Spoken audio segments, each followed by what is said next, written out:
बिहाई मृगु जल निरख मरऊ कत धाई करऊ जाई जा कहू जोई भाव हम तो आज जन्म फल पावा। समीप आए हुए भगवान दर्शन रूप अमृत के भगवान दर्शन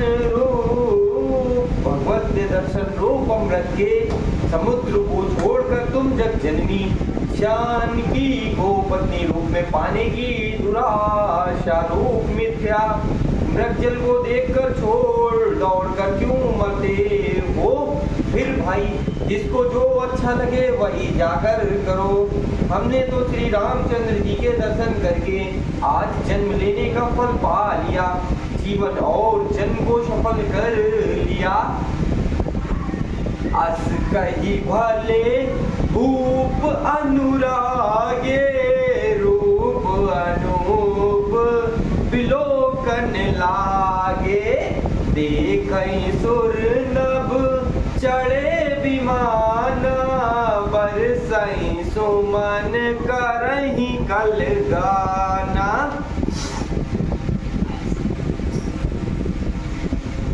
ऐसा कहकर अच्छे राजा प्रेम मग्न होकर श्री राम जी का अनुपम रूप देखने लगे। मनुष्यों की तो बात ही क्या, देवता लोग भी आकाश से विमानों पर चढ़े हुए दर्शन कर रहे हैं और सुंदर गान करते हुए फूल बरसा रहे हैं। जानिशु औशरु सिय तब पठई जनक बुलाई चतुर सखी सुंदर सकल सादर चली लवाई। तब शुभ अवसर जानकर जनक जी ने सीता जी को बुला भेजा। सब चतुर और सुंदर सखियां आदर पूर्वक उन्हें लिवा चली। सी शोभा नहीं जाई बखानी जगदम्बिका रूप गुण खानी उपमा सकल मोहि लघु लागी प्राकृत नारी अंग अनुरागी। रूप और गुणों की खान जगजननी जानकी जी की शोभा का वर्णन नहीं हो सकता। उनके लिए मुझे काव्य की सब उपमाएं तुच्छ लगती हैं, क्योंकि वे लौकिक स्त्रियों के अंगों से अनुराग रखने वाली अर्थात वे जगत की स्त्रियों के अंगों को दी जाती हैं। काव्य की उपमाएं सब त्रिगुणात्मक माइक जगत से ली गई है। उन्हें भगवान की स्वरूप शक्ति श्री जानकी जी के अपराकृत चिन्मय अंगों के लिए प्रयोग करना उनका अपमान करना और अपने को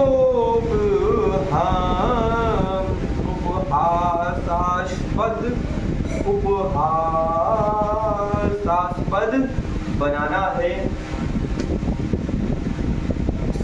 पर नहीं तही उपमा दे कवि कहानी अजस बोले चौपट तरही समसीहा जग अति जुबद कहाँ कमनिया।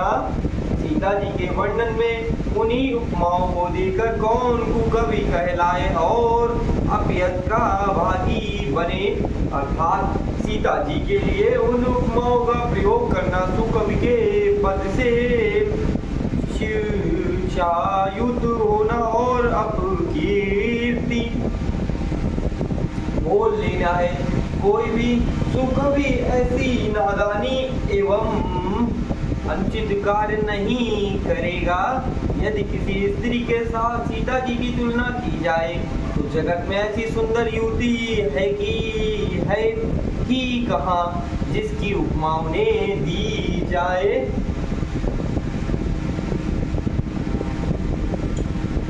राम मुखर तन अरध भवानी रतियति दुखित अतनुपति जानी बिस बारुनी बंधु प्रीजे ही कहिए रामा सम किम बैदेही।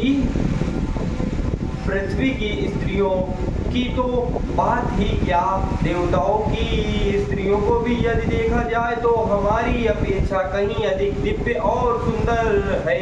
तो उनमें सरस्वती तो बहुत बोलने वाली है, पार्वती अर्धांगिनी है अर्थात अर्धनारीश्वर के रूप में उनका आधा ही अंग स्त्री का है।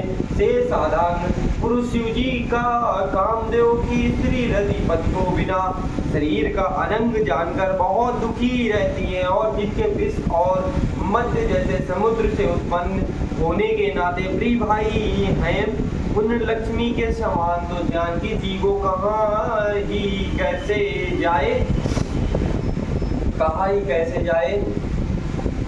जो छवि सुदाहा पयोनिधि होई परम रूप में कछप सोई शोभा रजुमन दरु सिंगारू मथे पानी पंकज निज मारू।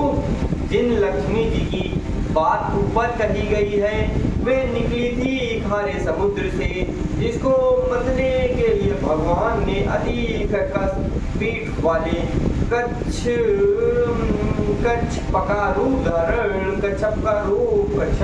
का रूप धारण किया। रस्सी बनाई गई महान गिरधर वासु की नाग की मथानी का कार्य किया। अतिशय कठोर मंदराचल पर्वत ने और उसे मथा। सारे देवताओं और दैत्यों ने मिलकर जिन लक्ष्मी को अक्षय शोभा की खान और अनुपम सुंदरी कहते हैं उनको प्रकट करने में हेतु बने ये सब असुंदर एवं स्वाभाविक ही कठोर उपकरण ऐसे उपकरणों से प्रकट हुई लक्ष्मी श्री जानकी जी की समता को कैसे पा सकती हैं। हाँ, इसके विपरीत यदि छवि रूपी अमृत का समुद्र हो, परम रूप में कच्छप हो, शोभा रूप रस्सी हो, श्रृंगार रस पर्वत हो और उस छवि के समुद्र को स्वयं कामदेव अपने ही कर कमल से मथे